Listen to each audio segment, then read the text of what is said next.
Hi, I'm Erin Weber, the Guildmaster for A Beard's Tale.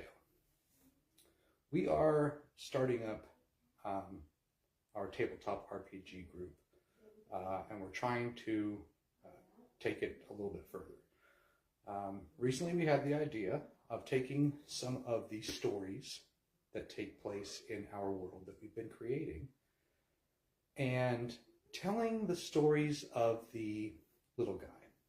The NPCs that you don't see during the adventures will be telling the merchants, the children, the cats and dogs.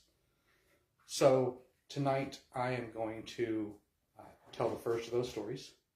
These are stories that I've written myself, and they're geared toward families. I'll have some that are going to be geared towards smaller children. They're just little snippets into our imagination and our world.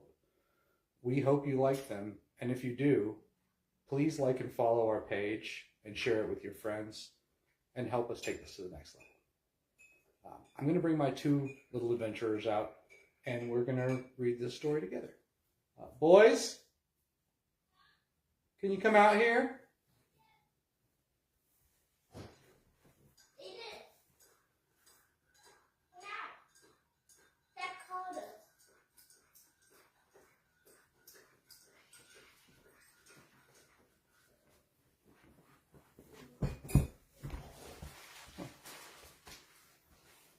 This here, you want to tell them what your name is? Rohan. Rohan? Yeah. This is our little Rohirrim. And our big guy is coming out. Come on, have a seat. Scoot over. Tell me your name. Aiden. All right. So guys, this is a story that I wrote. This is going to be the first in a series that we're going to kind of try to do like on the regular. And these are stories, essentially they're going to be bedtime stories to be told. I know some children don't have a father to tell bedtime stories to. So we're going to be here for that. Tonight, join our family and enjoy a story with us.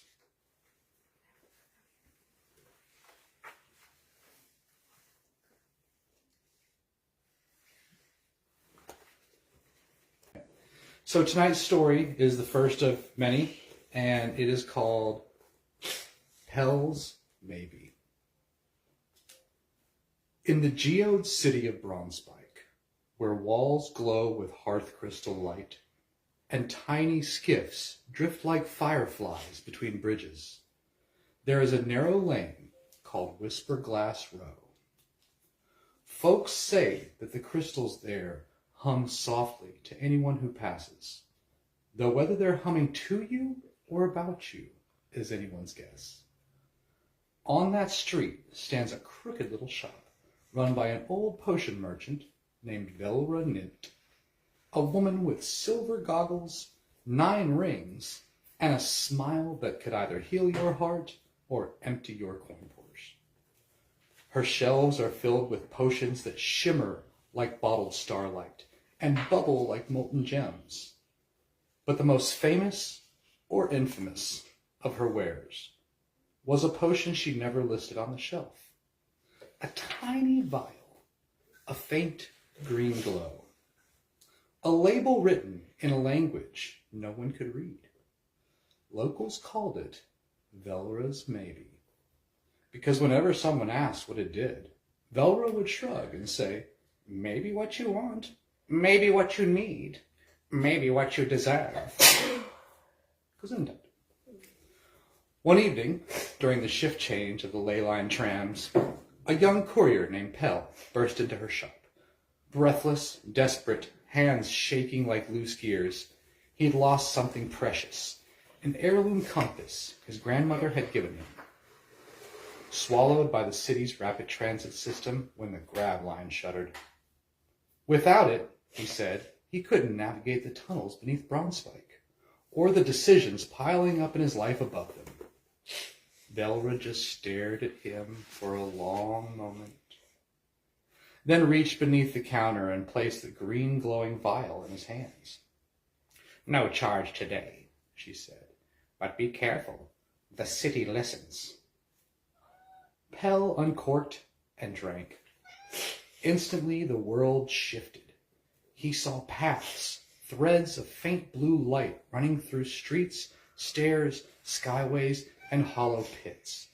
Every route, every choice, every future decision he might make flickered before him like constellations. He followed the nearest thread, racing past hearth crystal pillars and through a maze of transit tunnels until he reached a forgotten maintenance platform. And there, lodged between two humming grab rails, was his grandmother's compass, perfectly untouched. But that wasn't the strange part. The strange part was that someone was already there. A figure made of pale green light, shaped like him. Older, more tired, holding the compass out as if returning it. The two Pells stared at each other. Then the green figure spoke. "Choose better than I did." And the moment Pell touched the compass, the figure dissolved like dust in a sunbeam. When he returned to the surface, Velra was sweeping in front of the shop, as if she'd been there all along. "Found what you need?" she asked.